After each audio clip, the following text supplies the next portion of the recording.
Malakas makataas ng confidence yung maganda yung mobile number.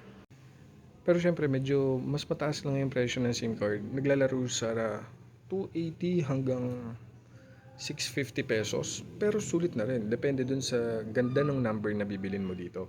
Ilalagay ko sa caption yung link. Pag nakuha mo na yung pinakagusto mong number, syempre, ingatan mo na yan. So, yan na yung magiging primary mo. Pansamantagal. Iiwasan mo mag-expire. Pagdating sa expiration, mas maganda loadan mo ng 10 pesos kada taon and iwasan mo mag zero balance. Basta tandaan mo is pag nag zero balance ang load ng SIM card mo, 4 months na lang itatagal ng SIM card. Para yan sa Globe at saka sa Smart. 90 days naman or 3 months kung dito network. Since yan yung iniingatan nating number, mas maganda i-register mo or palitan mo yung mga naka-register na number sa Philippine bank accounts mo, government accounts katulad ng SSS, Pag-ibig, PhilHealth, eGov, at saka social media accounts para lahat ng OTP dyan napapasok. Bali pag umorder ka nga pala dito sa link na ilalagay ko sa caption, physical SIM card yung matatanggap mo. Try SIM siya. Huwag ka mag-alala kasi pag nilagin mo naman yung SIM card mo or yung mobile number mo sa Globe One app, is makikita mo naman yung pag-upgrade mula physical SIM into eSIM para ma-secured na yung SIM card mo.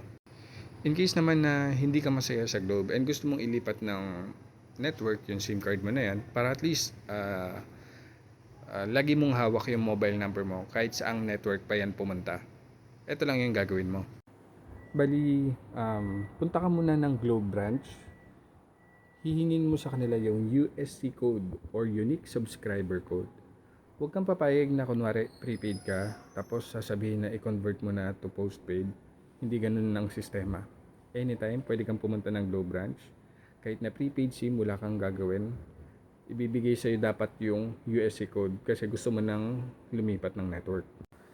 Pag hawak mo na yung USC code, valid lang yan for 15 days. So, pwede ka nang lumapit naman ngayon sa gusto mong lipatan na network. Pwedeng dito branch, Smart branch, GOMO, Token Text, TM. So, lahat ng network pwede mo nang lipatan. Ang gagawin ko ulit example is yung sa Dito app. Sa Dito kasi pwedeng online. Ewan ko lang sa Smart at sa iba pang networks kung pwedeng online.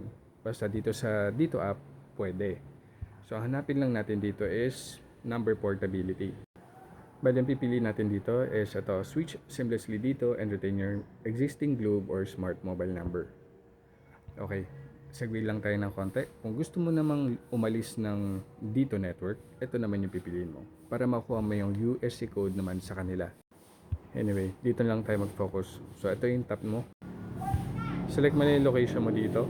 Tapos, checkan mo lang lahat yan. Tapos, proceed mo na. Dito sa location, lalabas yung province hanggang sa barangay mo. So, piliin mo lang yung tama. Hanggang sa madirect na sa home address mo. Tapos dito naman nire-remind ka lang na kailangan mo ma-enter mamaya yung USC code na nakuha mo sa Globe branch. Tapos mare-retain natin yung mobile number mo. Tapos prepaid pa rin siya. Tap mo lang yung switch now. Okay, so dito sa taas dyan mo ilalagay yung USC code na natanggap mo or nakuha mo sa Globe branch. Tapos ilagay mo dito yung mobile number na ililipat natin dito. Piliin mo yung network ng number na yan. Yung example natin is yung Globe. Full name mo, address. Tapos dito sa other contact information, mas maganda ilagay mo yung isa mo pang mobile number. Kasi dyan mo makikita yung tracking o yung status ng delivery ng SIM card na ipapadala sa'yo nandito. Okay, so after mo ma-complete yung process na yan, magpapadala si dito ng physical SIM card. Tapos nandun na yung mobile number mo. Pero hindi pa rin naman active. Yung Globe SIM card mo, tuloy-tuloy pa rin yung signal nun. Tapos pag natanggap mo na, i-activate mo ngayon dito sa loob ng Dito app. Pag tap mo ng activate, magkakaroon ng signal yung Dito SIM card and mawawala na ng SIM card yung Globe mo. Mabilisan lang yun. Siguro sa loob lang ng 5 minutes, magsiswitch na ng network yung mobile number mo.